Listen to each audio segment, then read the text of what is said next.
नमस्कार दोस्तों, आपका स्वागत है हमारे इस नए वीडियो में। इस वीडियो में हम आज बताने वाले हैं क्लास 12th का बायोलॉजी। तो चलिए आगे बढ़ते हैं। आज हम क्लास 12th का बायोलॉजी में तीसरा चैप्टर पढ़ाने वाले हैं, अध्याय 3 पढ़ाने वाले हैं।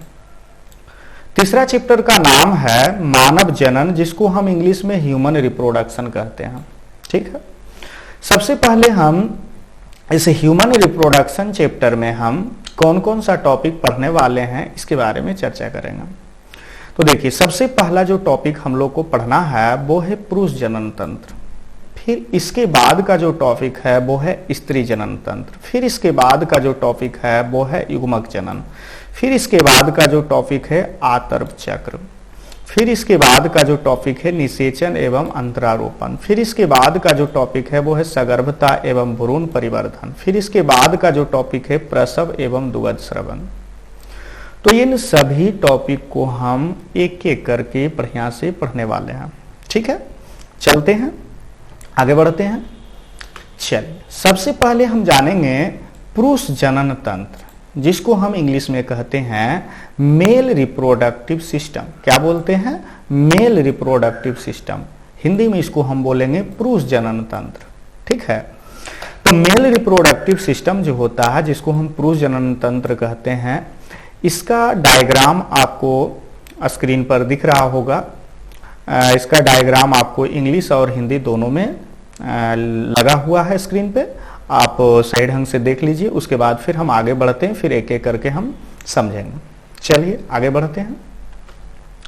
सबसे पहले हम जानेंगे कि पुरुष जनन तंत्र जो होता है, ठीक है ना, पुरुष जनन तंत्र जो होता है, इसमें 2 टाइप का अंग होता है। ठीक है, पहला जो अंग होता है उसको हम कहते हैं लैंगिक अंग। पहला जो अंग होता है उसको हम कहते हैं लैंगिक अंग। दूसरा जो अंग होता है उसको हम कहते हैं सहायक लैंगिक अंग। फिर से समझ लीजिए, पुरुष जनन तंत्र में 2 तरह का अंग होता है। एक को कहते हैं हम लैंगिक अंग और दूसरा को कहते हैं सहायक लैंगिक अंग।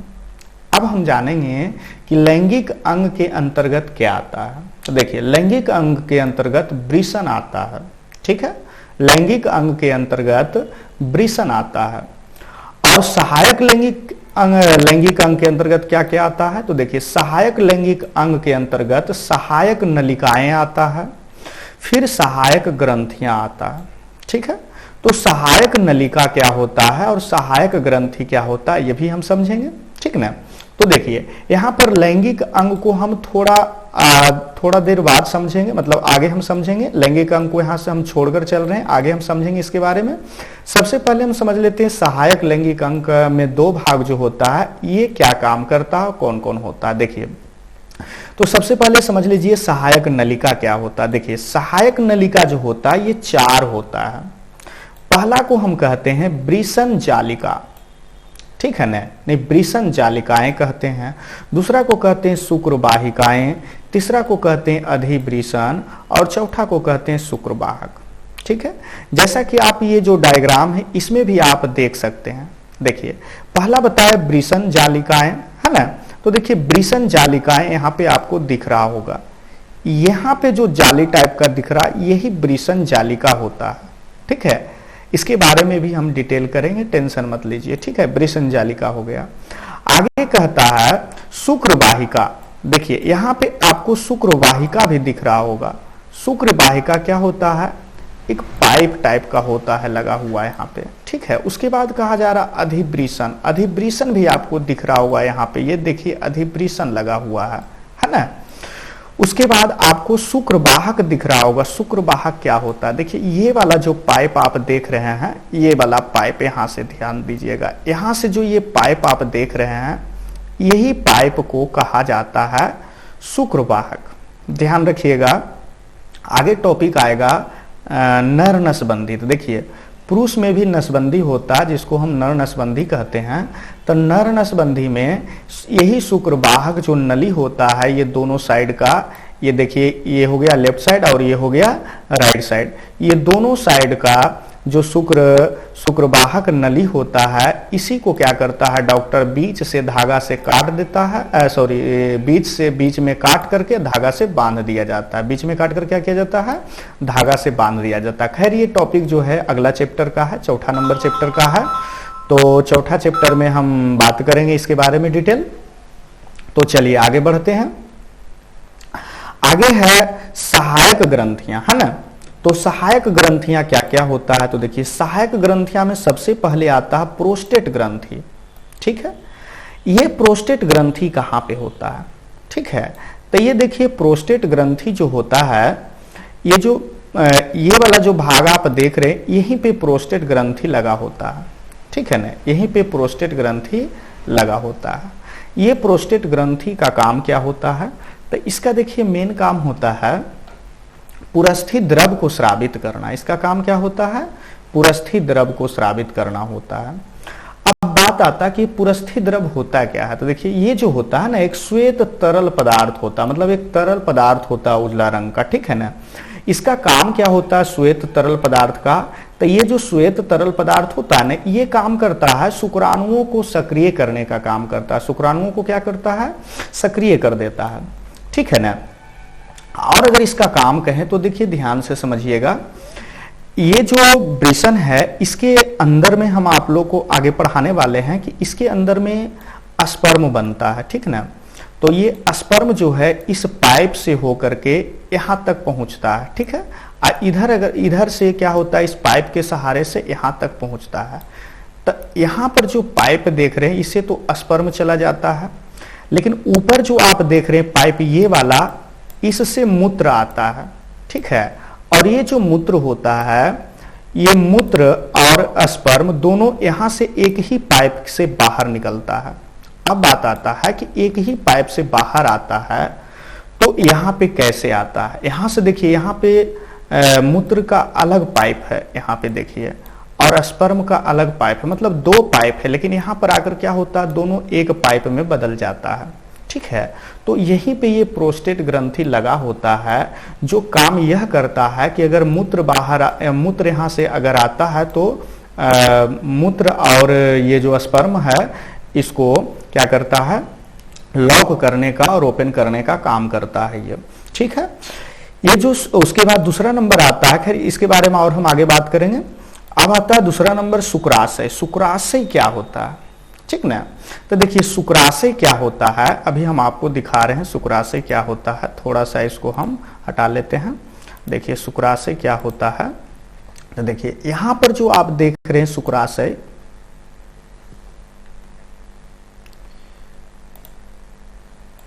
यहां पे जो आप देख रहे हैं ये शुक्राशय, ये वाला जो भाग होता है इसी को हम शुक्राशय कहते हैं, ठीक है।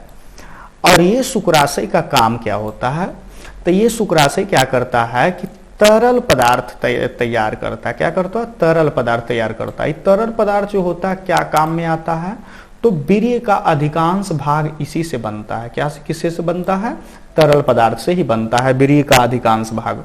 अब देखिए यहाँ पे जो है आपको दिख रहा होगा, ये जो तरल पदार्थ स्रावित होता है ये क्या करता है कि शुक्राणुओं को सक्रिय करने वाला पदार्थ स्रावित करता है। मतलब ये जो तरल पदार्थ होता है शुक्राणुओं को सक्रिय करता है, और ये स्रावित कौन करता है, शुक्राशय। यानी शुक्राशय जो होता है शुक्राणुओं को सक्रिय करने वाला पदार्थ को स्रावित कर देता है। जैसे कुछ पदार्थ यहाँ पे है, साइट्रेट है ना, फ्रक्टोस, इनोसिटोल, ये पदार्थ है ना, जो कि शुक्राशय स्रावित करता है, शुक्राणुओं को सक्रिय करने वाला, ठीक है ना। अब आता है तीसरा कॉपर ग्रंथि। कॉपर ग्रंथि क्या होता है, ये क्या काम करता है, ये जानते। देखिए कॉपर ग्रंथि जो होता है ना, एक क्षारीय द्रव को स्रावित करता है। आई क्षारीय द्रव क्या करता है ना, कि यहाँ से जब स्पर्म, अगर ये क्षारीय द्रव स्रावित ना करता ना, तो जो शुक्राणु बनता है, ये शुक्राणु अभी बताए नहीं कहाँ बनता है, आगे बताएंगे कि ये कहाँ बनता है, ठीक है। ये वृषण में बनता है, ठीक है। हम वृषण टॉपिक आगे बताने वाले हैं। तो वृषण में ये जो शुक्राणु बनता है ना, तो ये क्या होगा, मूत्र के अम्ल से ये समाप्त हो जाएगा, है है ना, मर जाएगा, तो उसको बचाने का काम कौन करता है? क्षारीय द्रव्य करता है। मतलब कॉपर ग्रंथि जो होता है ये क्षारीय द्रव्य स्रावित करता है, जो कि मूत्र के अम्ल से शुक्राणुओं को रक्षा करने का काम करता है। चलिए आगे बढ़ते हैं। अब जरा सा देखिए, पुरुष जनन तंत्र में हम एक बता रहे थे आपको कि एक होता है लैंगिक अंग। लैंगिक अंग हम आपको बताए होंगे वृषण को, ठीक है ना। लैंगिक अंग हम बताए होंगे वृषण को। देखिए ये जो वृषण होता है ना, ये वृषण जो होता है शरीर के बाहर होता है, ठीक है। शरीर के ये क्या होता है? बाहर होता है, और यह एक जोड़ा होता है। एक जोड़ा का मतलब दो होता है ना, एक जोड़ा होता है, ठीक है। ये एक जोड़ा वृषण होता है, शरीर के बाहर होता है। क्यों होता है? क्योंकि देखिए शरीर का जो ताप होता है ना, उससे इस वृषण का तापमान जो होगा 2 से 3 डिग्री कम होगा, ठीक है। ध्यान रखिएगा कि शरीर के बाहर क्यों होता है? क्योंकि इसका टेम्परेचर जो होना चाहिए शरीर के ताप से कम होना चाहिए। तो कितना कम होना चाहिए? कम होता है इसका ताप, तो 2 से 3 डिग्री, और ये शरीर के बाहर होता है। ये जो वृषण होता है ना, यह एक कवर में, कवर बोल सकते हैं, खोली बोल सकते हैं, है ना, कवर में स्थित होता है, ठीक है ना। उसको हम वृषण कोश कहते हैं। क्या कहते हैं? वृषण कोश कहते हैं। अब ये जो वृषण कोश होता है, वृषण जो होता है ये शरीर से बाहर होता है, ठीक है। और इसका तापमान जो होता है 2 से 3 डिग्री शरीर के तापमान से कम होता है, और यह वृषण कोश में स्थित होता है, और यह एक जोड़ा होता है। इतनी बातें समझ में आ रहा है? अब देखिए, हम वृषण के जब अंदर प्रवेश करते हैं, देखिए वृषण है, तो वृषण जो है इसके अंदर जब हम प्रवेश करते हैं ना, तो इस तरह से छोटा छोटा हमको वृषण पालिका मिलता है। क्या मिलता है? वृषण पालिका। अगर वृषण पालिका नहीं याद रहता तो बोलिए चैम्बर मिलता है। चैम्बर नहीं याद रहेगा तो कक्ष मिलता है। कक्ष नहीं मिलता तो कह दीजिए रूम मिलता है ना। तो इस तरह से छोटा छोटा बोलिए रूम मिलता है, कक्ष मिलता है, चैम्बर मिलता है, जिसको हम वृषण पालिका कहते हैं। यह कितना होता है? टोटल 250 के करीब होता है, मतलब लगभग 250 वृषण पालिका होता है। अब सोचिए कि ये वाला जो आपको दिख रहा है वृषण, इसके अंदर टोटल इस तरह का वृषण पालिका करीब रहता है 250, है ना। और ये जो वृषण पालिका, किसी एक वृषण पालिका को अगर ले लें, जैसे मान लेते कि ये वृषण पालिका ले लें, तब वृषण पालिका के अंदर एगो पाइप रहता है, इसे पाइप टाइप का होता है। ई पाइप टाइप के जो रहता है उसको कहते हैं शुक्रजनक नलिका। शुक्रजनक नलिका क्या कहते हैं? शुक्रजनक नलिका कहते हैं। ये जो शुक्रजनक नलिका रहता है ना, तो ये इस तरह का पाइप होता है। ये जो होता है ना, इस तरह का पाइप होता है। और ये जो शुक्रजन नलिका का जो ये जो पाइप होता है ना, शुक्रजन नलिका, नलिका समझ ही रहे हैं कि पाइप है। पाइप को जब हम बीच से काटते हैं इस तरह से, तब काटने के बाद क्या होता है ना कि इसके अंदर 2 तरह का हमें कोशिका नजर आता है। पहला जो कोशिका नजर आता है उसको हम कहते हैं शुक्रजन कोशिका। ध्यान दीजिएगा, यहाँ जो था शुक्रजन नलिका था, और यहाँ जो है शुक्रजन कोशिका है। अब भैया ये शुक्रजन जो कोशिका होता है, ये शुक्रजन नलिका में होता है, ठीक है। इसके अंदर में 2 तरह का होता है कोशिका। तो एक को कहते हैं शुक्रजन कोशिका, दूसरे को कह देते हैं सर्टोली कोशिका, ठीक है ना। तो ये जो शुक्रजन कोशिका होता है, इस शुक्रजन कोशिका जो होता है इसको नर जर्म कोशिका भी कहते हैं। अगर नहीं याद रहे तो छोड़ दीजिए, शुक्रजन कोशिका याद रखिएगा, ठीक है ना। ये जो शुक्रजन कोशिका जो होता है ये क्या करता है? स्पर्म का निर्माण करता है, जिसको हम मानव शुक्राणु कहते हैं। यहाँ पे आपको ये जो दिख रहा है ना, इसी को हम कहते हैं मानव शुक्राणु। इसको हम क्या कहते हैं? मानव शुक्राणु कहते हैं, स्पर्म कहते हैं। ये किस चीज से बनता? शुक्रजन नलिका, शुक्रजन कोशिका से। और इसका पोषण, मतलब पोषण का काम कौन करता है? तो सर्टोली कोशिका कहता है। देखिए फिर से समझ लीजिए, सर्टोली कोशिका जो है ना, ये जो स्पर्म है इसका पोषण करने का काम करता है। क्या करता है? पोषण करने का काम करता है, ठीक है। अब समझते हैं आगे हम। देखिए फिर से एक बार हम इसको रिपीट कर देते हैं, ठीक है। देखिए यहाँ पे जो आप फोटो में देख रहे हैं, ये जो है मानव शुक्राणु स्पर्म है। इसका निर्माण हुआ शुक्रजन कोशिका से, और इसका पोषण करने का काम कौन किया? सर्टोली कोशिका। ये दोनों कोशिका कहाँ था? तो ये दोनों कोशिका था ये वाला पाइप में। ई वाला पाइप का नाम क्या था? शुक्रजनक नलिका। और ये शुक्रजनक नलिका किसमें था? वृषण पालिका में। वृषण पालिका कहाँ होता है? वृषण के अंदर होता है। कितना होता है? लगभग 250 होता है। और ये वृषण कहाँ होता है स्थित? वृषण कोश में होता है। कैसे होता है? तो मानव शरीर के बाहर होता है। इसका टेम्परेचर कितना होता है? शरीर के तापमान से 2 से 3 डिग्री कम होता है। ठीक है, अब तो बात समझ में आ गया होगा। अब हम आगे बढ़ते हैं। अब जरा सा आगे देखिए ध्यान से।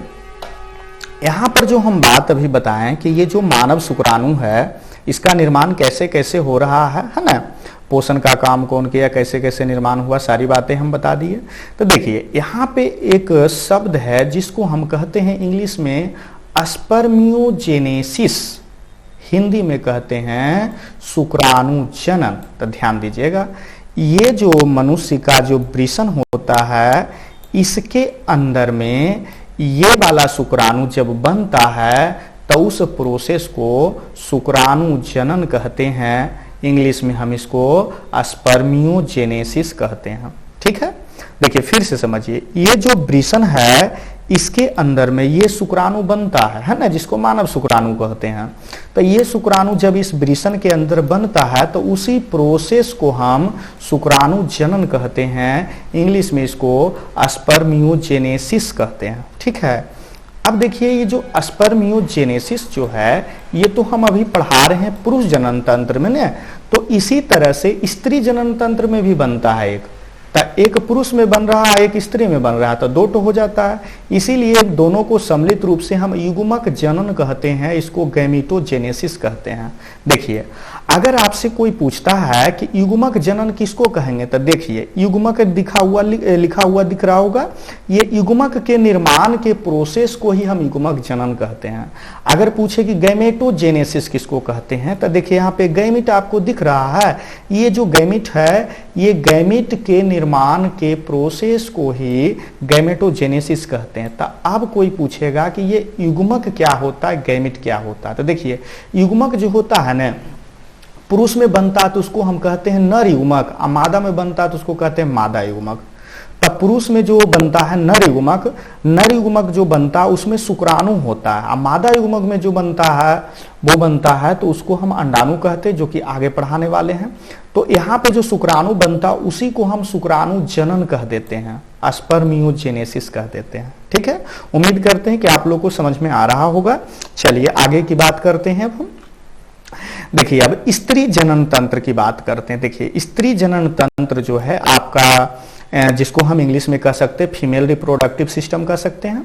तो देखिए स्त्री जनन तंत्र जिसको हम फीमेल रिप्रोडक्टिव सिस्टम कहते हैं, इसका डायग्राम आपको स्क्रीन पर दिख रहा होगा, इंग्लिश और हिंदी दोनों में, है ना।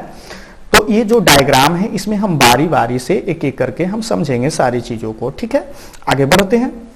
देखिए सबसे पहले देखिए कि जिस तरह से हम पुरुष जनन तंत्र में बताए थे उसी तरह से हम समझेंगे पहले स्त्री जनन तंत्र में क्या क्या होता है। ठीक है, तो देखिए स्त्री जनन तंत्र में भी 2 तरह का अंग होता है, एक को कहते हैं लैंगिक अंग और दूसरा को कहते हैं सहायक लैंगिक अंग।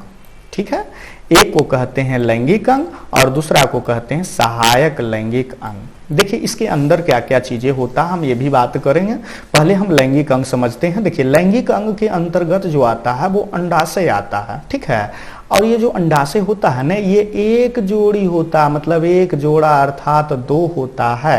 यानी स्त्री जनन तंत्र के अंदर अंडाशय जो होता है 2 होता है, अर्थात एक जोड़ा में होता है, जिसको हम लैंगिक अंग कहते हैं। ठीक है, अगर ये देखिए डायग्राम की बात करें तो यहाँ पे जो आपको ये डायग्राम दिख रहा है दोनों साइड, इसी को देखिए हम कहते हैं अंडाशय। और ये जो दोनों साइड होता है, ठीक है ना, 2 होता है, जोड़ा में होता है। ठीक है, उसके बाद हम आगे बढ़ते हैं तो इसके बारे में और हम डिटेल आगे बढ़ाएंगे। ठीक है ना, पहले हम सहायक लैंगिक अंग भी जान लेते हैं। देखिए सहायक लैंगिक अंग जो होता है इसमें सबसे पहले होता है एक जोड़ा अंडवाहिनी। ये अंडवाहिनी कहाँ होता है, देखिए यहाँ पे जो आपको पाइप दिख रहा है, यहाँ पे देखिए पाइप जैसा दिख रहा है, ये पाइप जो है दोनों साइड देखिए, ये इधर भी है ना, यही पाइप को कहा जाता है अंडवाहिनी। ठीक है, याद रखिएगा अंडवाहिनी। इसी को कहा जाता है फैलोपियन ट्यूब, अर्थात हम फैलोपियन नलिका भी इसको बोलते हैं। ठीक है, ध्यान रखिएगा।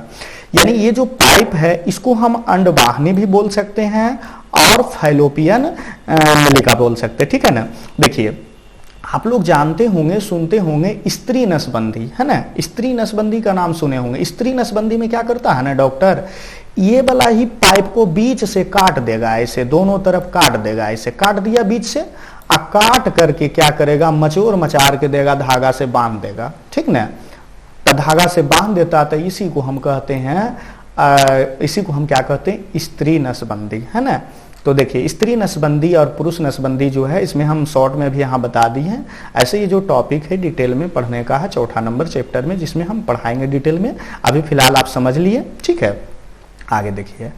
अब इसमें दूसरा होता है जिसको कहते हैं एक जोड़ा, एक जोड़ा नहीं, एक गर्भाशय, जिसको हम इंग्लिश में यूट्रस कहते हैं। ये कहाँ होता है, ये वाला भाग होता है। देखिए, ये जो भाग होता है इसी को हम कहते हैं गर्भाशय, यूट्रस। देखिए, इसी में बच्चा जो होता है पलता है। देखिएगा, कुछ लोग कहते हैं कि बच्चा कहाँ होता है, तो पेट में। ध्यान दीजिएगा, आप लोग पढ़ रहे हैं, ऐसा कभी मत बोलिएगा कि बच्चा पेट में पलता है। पेट में नहीं होता है। ठीक है, ये कहाँ पलता है बच्चा, गर्भाशय में पलता है। ठीक है, आगे देखिए। एक गर्भाशय ग्रीवा होता है। गर्भाशय ग्रीवा किसको कहते हैं, तो देखिए यहाँ पर जो भाग आपको दिख रहा है, ये वाला भाग, इसी को हम गर्भाशय ग्रीवा कहते हैं। ठीक है, आगे बढ़ते हैं। तो एक योनि होता है। योनि किसको कहते हैं, ये वाला जो भाग होता है इसी को हम योनि कहते हैं। ठीक है, उसके बाद बाह्य जननेंद्रियां होता है और एक जोड़ा स्तन ग्रंथियां होता है। ठीक है, स्तन ग्रंथियां। ठीक है ना, आगे बढ़ते हैं। देखिए, जैसा कि अभी हम बता रहे थे आप लोग को, युग्मक जनन, जिसमें हम बताए होंगे कि युग्मक के निर्माण की प्रोसेस को, प्रक्रिया को ही हम युग्मक जनन कहते हैं। जैसे गैमिट में, तो गैमिट के निर्माण के प्रोसेस को ही हम गैमिटोजेनेसिस कहते हैं। ये हम दो टाइप का बताए थे कि एक मेल में होता है, एक फीमेल में होता है। तो मेल वाला हम क्या बता रहे थे, मेल वाला हम बताए थे शुक्राणु जनन।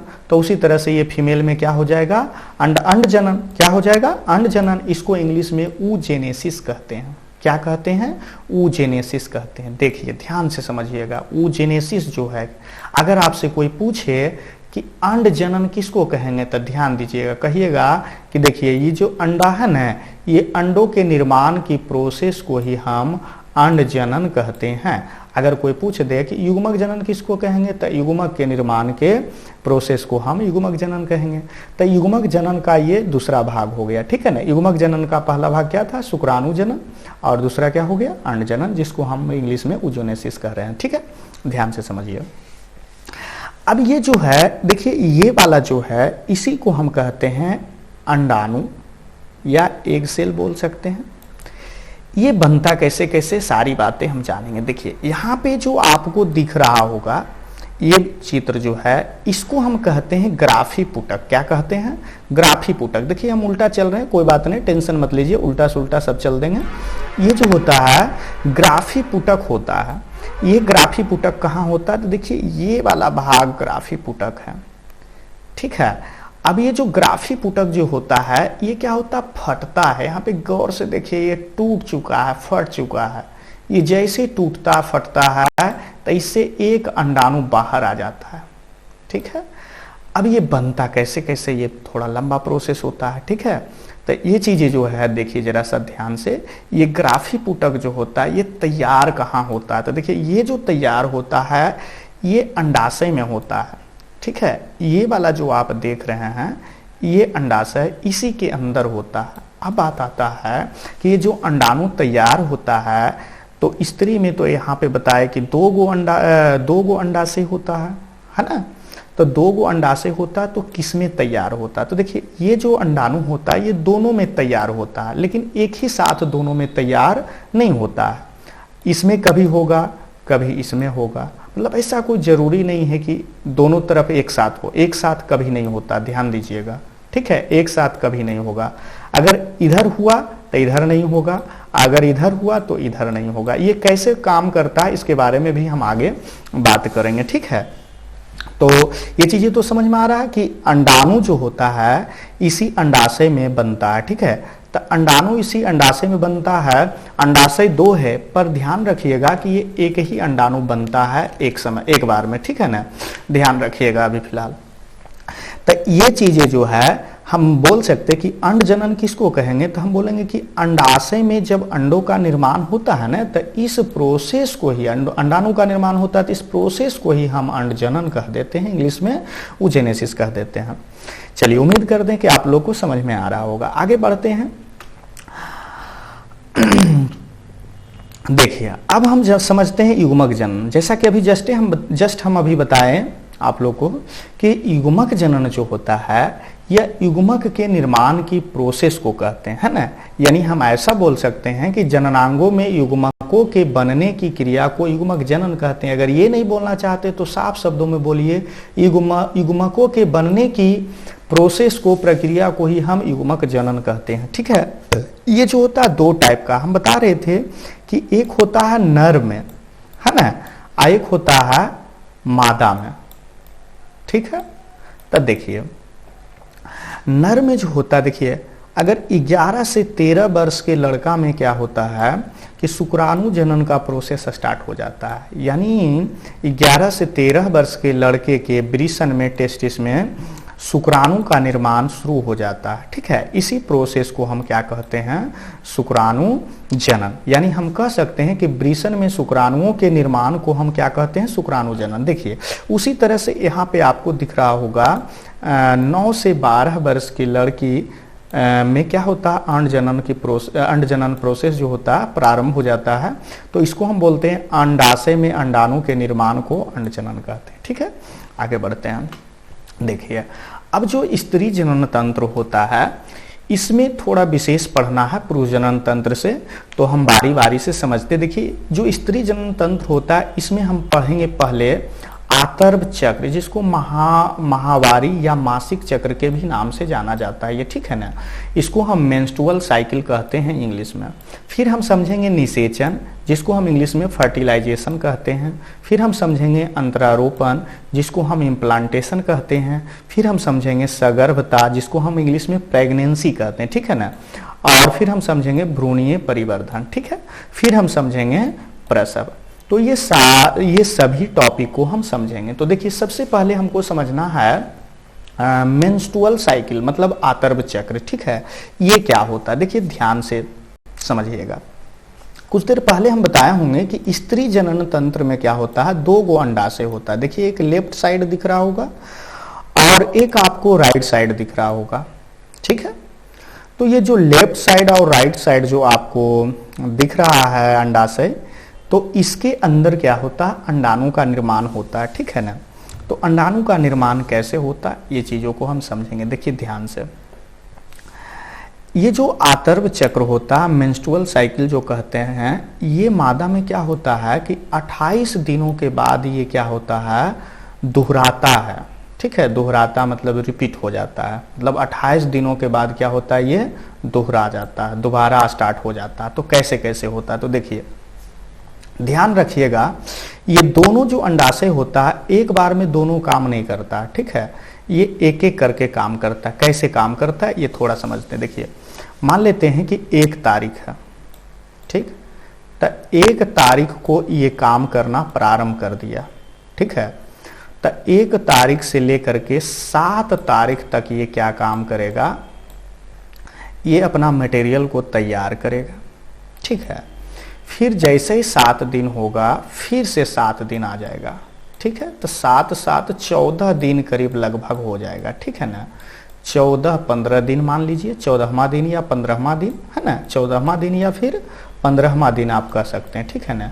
14वां दिन या 15वां दिन ये क्या करता है कि एक अंडाणु यहाँ से रिलीज कर देता है, ये एक अंडाणु यहाँ से बाहर छोड़ देता है। तो ये अंडाणु जो है इस रास्ते से निकलता है, यहाँ पर आता है, मान करके चलिए, ठीक है ना। अभी फिलहाल तो ये एक अंडाणु कब छोड़ा, 14वां या 15वां दिन के आसपास, ठीक है ना। 14वां दिन नहीं तो फिर 15वां दिन। अब बात आता है कि देखिए इसके बाद ये जो अंडाणु होता है ये 1 सप्ताह मतलब 14 में 7 जोड़ दीजिए तो आपको 21वां दिन आ जाएगा। देखिए 21वां दिन तक के ये जो होता है अंडाणु यहाँ जो निकलता है ये लगभग एक्टिव होता है, ठीक है ना। अगर ये 14 दिन के बाद और 21वां दिन मतलब 14 दिन या 21 दिन या इसके बीच में किसी भी दिन मतलब कि स्पर्म अगर इस रास्ते से आता है तो निषेचन की क्रिया संपन्न हो जाएगा, ठीक है ना। निषेचन की क्रिया क्या हो जाएगा, संपन्न हो जाएगा, ठीक है। अगर नहीं आता है स्पर्म तो क्या होगा, ये ऑटोमेटिक समाप्त हो जाएगा। तो 21 दिन बीत जाता है, ठीक है ना। तो 21 दिन के बाद क्या होता है, 21 में 7 जोड़िए तो 28 दिन के लगभग आ जाता है, ठीक है ना। तो 21वां दिन के बाद से क्या करता है, ये वाला जो काम कर रहा था अंडाशय ये मतलब कि बंद होना मतलब अपना जो फंक्शन था ये क्लोज होना स्टार्ट हो जाता है इसका, ठीक है ना। धीरे धीरे करके ये 28 दिन होते होते बिल्कुल क्लोज हो जाता है। लेकिन यही 21वां दिन क्या होता है, ये वाला एक्टिव हो जाता है। ये क्या करता है कि अपना मटेरियल को तैयार करता है।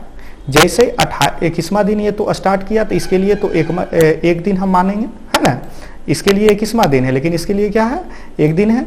अब क्या होता है कि जैसे ही 7 दिन पूर्ता 28वां दिन आया तो 28वां दिन ये बिल्कुल पूर्ण रूप से बंद हो जाता है। 21वें दिन से काम में लग गया था तो जैसे ही 28 दिन इधर इसका पूरा तो वैसे ये भी स्टार्ट हो गया काम करना, ठीक है। फिर सेम प्रोसेस, फिर ये जैसे 14 या 15वां दिन आएगा एक अंडाणु मुक्त करेगा, ठीक है। फिर ये 21 दिन तक रहेगा, फिर ये 28 दिन आएगा तो 28 दिन आने से 28वां दिन ये क्या होगा, फिर से ये क्लोज हो जाएगा, फिर से ये प्रारंभ हो जाएगा। तो इस तरह के इसका प्रोसेस चलते रहता है, ठीक है। तो इसी को हम कहते हैं आतर्व चक्र, है ना, मेंस्ट्रुअल साइकिल, ठीक है। अब हम बात करते हैं आगे निषेचन का, ठीक है। निषेचन क्या होता है, देखिए ध्यान से समझिएगा। निषेचन में क्या होता है, ठीक है। हम जो टॉपिक समझ रहे हैं वो अब निषेचन है, ठीक है। निषेचन में क्या होता है, देखिए यहाँ पे जो आप देख रहे हैं ये वाला भाग, इसको हम अंडाशय कहते हैं।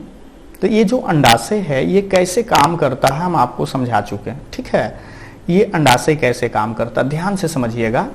ये अंडाशय क्या होता है, 14वां दिन क्या करता है या 15वां दिन, ठीक है ना। अभी हम बता रहे थे कि 28 दिन के बाद दोहराता है, कहीं कहीं आप देखिएगा 28 व 29 दिन, है ना, 28वां दिन या 29 दिन के बाद दोहराता है।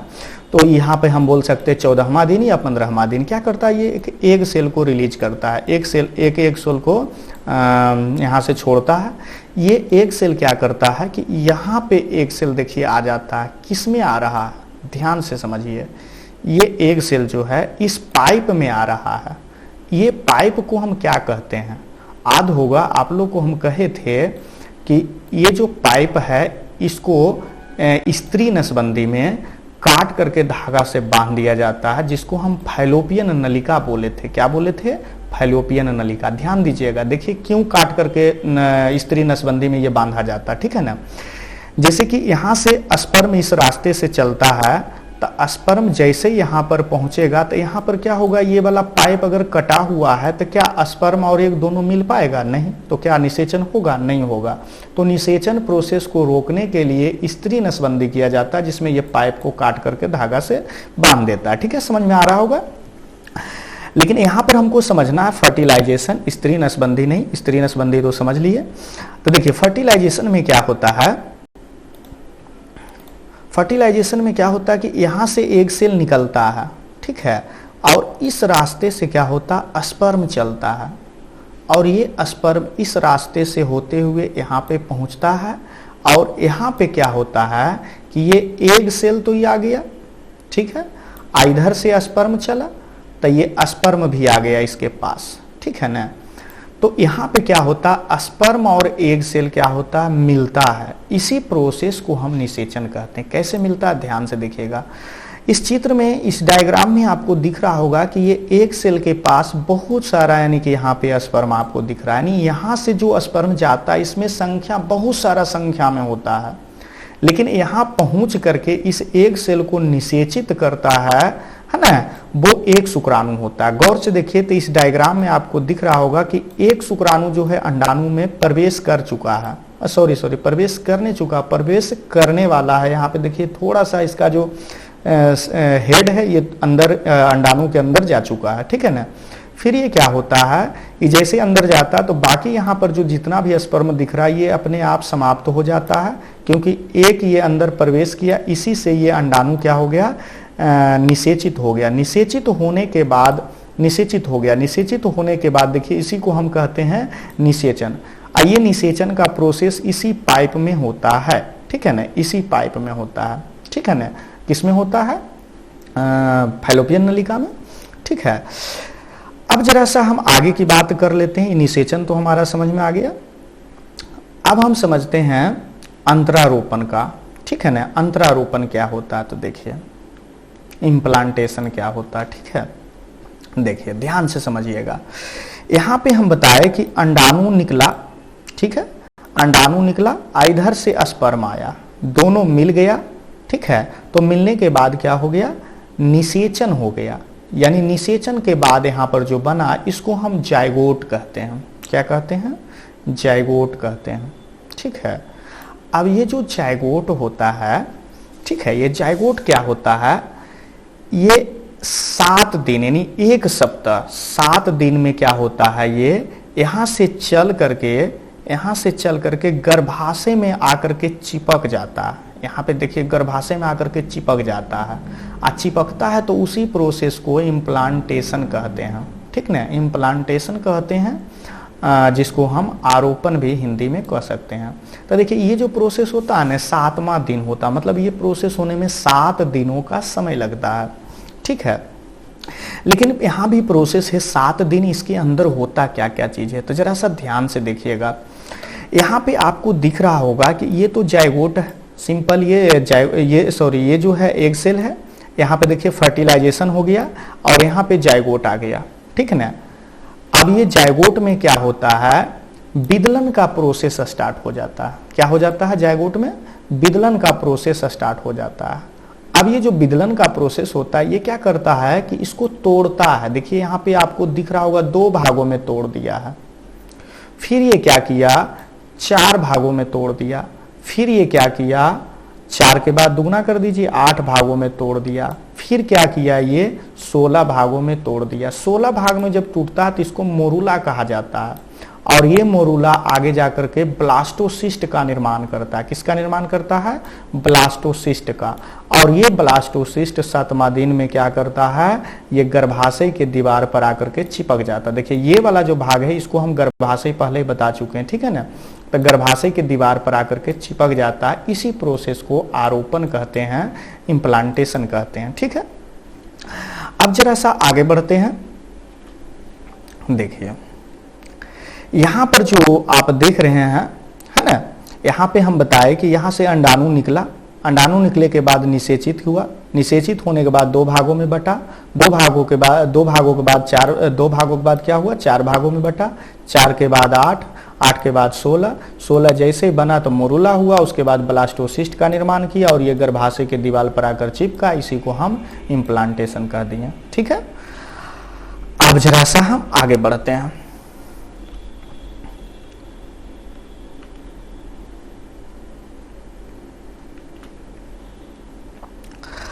अब हमारा इम्प्लांटेशन समाप्त हुआ। अब हम बात करेंगे प्रेगनेंसी का, प्रेगनेंसी, और फिर हम बात करेंगे सगर्भता का, ठीक है। प्रेगनेंसी और सगर्भता, ये प्रेगनेंसी इंग्लिश हो गया और सगर्भता हिंदी हो गया। देखिए इसके बारे में पहले हम बात करते हैं, ये क्या होता है। देखिए ध्यान से समझिएगा। युग्मनज, युग्मनज किसको बोल रहे थे, तो जब हम बताए कि अंडाणु गोल वाला और शुक्राणु इस तरह से लंबा वाला, ये दोनों जब आपस में जुड़ जाता था, मिल जाता था, तब जो बनता था उसी को युग्मनज कह रहे थे। आई कहाँ हुआ, तो गर्भाशय के अंदर जाकर के क्या हुआ, अंतः स्थापित हो गया, ठीक ना। तो इसी को हम इम्प्लांटेशन कहते थे। और इम्प्लांटेशन जैसे अंतः स्थापित होता है तो स्त्री में जो आगे का जो प्रोसेस होता है उसको कहते हैं सगर्भता या प्रेगनेंसी कहते हैं। मतलब कह सकते हैं कि प्रेगनेंसी आरंभ हो गया, ठीक है ना। प्रेगनेंसी के बाद क्या होता है, प्रेगनेंसी आरंभ होने के बाद क्या होता है कि प्रोजेस्टेरोन हार्मोन जो होता है ना, प्रोजेस्टेरोन हार्मोन जो होता है इसके प्रभाव से क्या होता है, मेंस्ट्रुएशन और अंडोत्सर्ग, मतलब हम बोल सकते हैं आतर्भ चक्र अभी बताए थे ना, मासिक चक्र, ये मासिक चक्र और अंडोत्सर्ग मतलब अंडा बाहर जो निकल रहा था अंडाशय से, ये क्या होता, बंद हो जाता है। कब तक बंद रहता है, जब तक शिशु का जन्म नहीं हो जाता। यानी कह सकते हैं कि कोई भी बच्चा अपने माँ के गर्भ में 9 महीना रहता है, ठीक है ना, 9 महीना या 9.5 महीना, लगभग बोलिए 9 महीना नहीं तो 9.5 महीना, ठीक है ना, वो कंडीशन है। 9.5 महीना भी कभी लगता है, कभी 9 महीना भी लगता है, उसके बारे में हम आगे चर्चा करेंगे, ठीक है। तो इस दरमियान क्या होता है कि मासिक चक्र और अंडोत्सर्ग बंद हो जाता है। जब बच्चे का जन्म होता है उसके बाद जाकर के फिर से ये प्रोसेस स्टार्ट होता है, ठीक है ना। तो इसके बारे में तो हम आगे चर्चा करेंगे। चलिए आगे बढ़ते हैं। देखिए, मनुष्य में जो प्रेगनेंसी होता है ना, प्रेगनेंसी जो होता है यह 9 महीना का होता है, ठीक है। कभी कभी क्या होता है 9.5 महीना का होता है। देखिए ध्यान दीजिएगा, अगर कोई भी महिला प्रेग्नेंट है और प्रेगनेंसी अगर 9 महीना रहता है तो कहा जाता है कि लड़का का जन्म होगा। लेकिन लड़की जो रहती है माँ के गर्भ में तो वह 9 महीना से ज़्यादा रहती है, 10-15 दिन, ठीक है ना, यानी 9.5 महीना के करीब करीब रहती है। ऐसा क्यों, इसके बारे में हम आगे बताएंगे आपको, ठीक ना। देखिए अब ये जो होता है कैसे कैसे होता है पूरा हम समझ लेते हैं। देखिए सबसे पहले हम बताएं क्या होता है, निषेचन होता है, फर्टिलाइजेशन होता है, ठीक है। तो उसको हम युग्मनज कहते हैं, ठीक ना। फिर वो 2 कोशिका में बढ़ जाता है, फिर वो 4 कोशिका में, फिर वो 8 कोशिका में, फिर वो 16 कोशिका में, फिर वो ब्लास्टोसिस्ट के रूप में बदल जाता है। ब्लास्टोसिस्ट जैसे बदलता है तो उसको ये गर्भाशय के दीवार से चिपकता है तो उसको हम इम्प्लांटेशन, उसके बाद प्रेगनेंसी स्टार्ट हो जाता है। उसके बाद भ्रूण जो है, उसके बाद इसको हम भ्रूण बोलते हैं, ठीक ना। तो ये जो होता है 4 सप्ताह में इस तरह का दिखता है, 10 सप्ताह में इस तरह का दिखता है, 16 सप्ताह में इस तरह का दिखता है और 20 सप्ताह में इस तरह का दिखता है। करीब करीब 5 महीना का लगभग में इतना लगभग आपको इस तरह का दिखता है, ठीक है। अब हम आगे बढ़ते हैं। देखिए मानव में जो सगर्भता होता है बता ही दिए 9 महीना का होता है। तो देखिए कैसे कैसे होता है चेंजिंग वो समझते हैं। देखिए सबसे पहले क्या होता है, प्रेगनेंसी के जैसे ही 1 महीना होता है, ठीक ना। तो जैसे 1 महीना होता है तो सबसे पहले क्या होता है, शिशु का हृदय निर्मित होता है, ठीक है। यानी कोई बच्चा अपने माँ के गर्भ में जब रहता है तो सबसे पहले उस बच्चा का हृदय बनता है, दिल बनता है, ठीक है। इस हृदय को अगर सुनना चाहता है कोई व्यक्ति तो सुनने के लिए क्या होगा, डॉक्टर के गले में देखे होंगे आला रखा हुआ रहता, वो आला को कान में लगा करके, है ना, और उसके बाद यानी कि माँ के पेट पे उस आला को सटाने के बाद क्या होगा कि उस बच्चे का जो हृदय का जो धड़कन होता है लबडब लबडब वो सुनाई पड़ेगा, ठीक ना। आगे बात करते हैं। देखिए जैसे ही दूसरा महीना होता है, ठीक ना, दूसरा महीना जैसे ही होता है तो क्या होता है, हाथ और पैर बन जाता है बच्चे का, ठीक है। साथ ही साथ क्या होता है, उसका अंगुलियां भी विकसित होने लग जाता है, ठीक है। जैसे तीसरा महीना होता है तो तीसरा महीना में क्या होता है कि बच्चे का लगभग जितना भी लगभग अंग होता है, जैसे फेफड़ा, हृदय, है ना, किडनी फिडनी जो भी होता है सब तैयार हो जाता है तीसरा महीना में, ठीक है ना। आगे देखिए जैसे ही 5वां महीना होता है तो 5वां महीना में क्या होता है, बच्चों में गतिशीलता देखा जाता है पहली बार, है ना। बच्चों में गतिशीलता पहली बार, मतलब बच्चा जो है थोड़ा बहुत 5वां महीना में जैसे ही प्रवेश किया तब बच्चा थोड़ा बहुत चलने बोलने क्या दौड़ने लगेगा, अंदर में थोड़ा बहुत गतिशीलता अंदर देखने को मिल जाता है, ठीक है ना। वो देखने के लिए अल्ट्रासाउंड वगैरह का मदद से आप देख सकते हैं उसको कि बच्चा किस तरह से बच्चे की गतिशीलता को आप देख सकते हैं अल्ट्रासाउंड की मदद से, ठीक ना। और 5वें महीने में ही लगभग यानी कि बाल भी उग जाता है, ठीक है ना। 5वें महीने में ही बच्चों के सर पे बाल उग जाता है, ठीक है ना। 6ठा महीना के अंत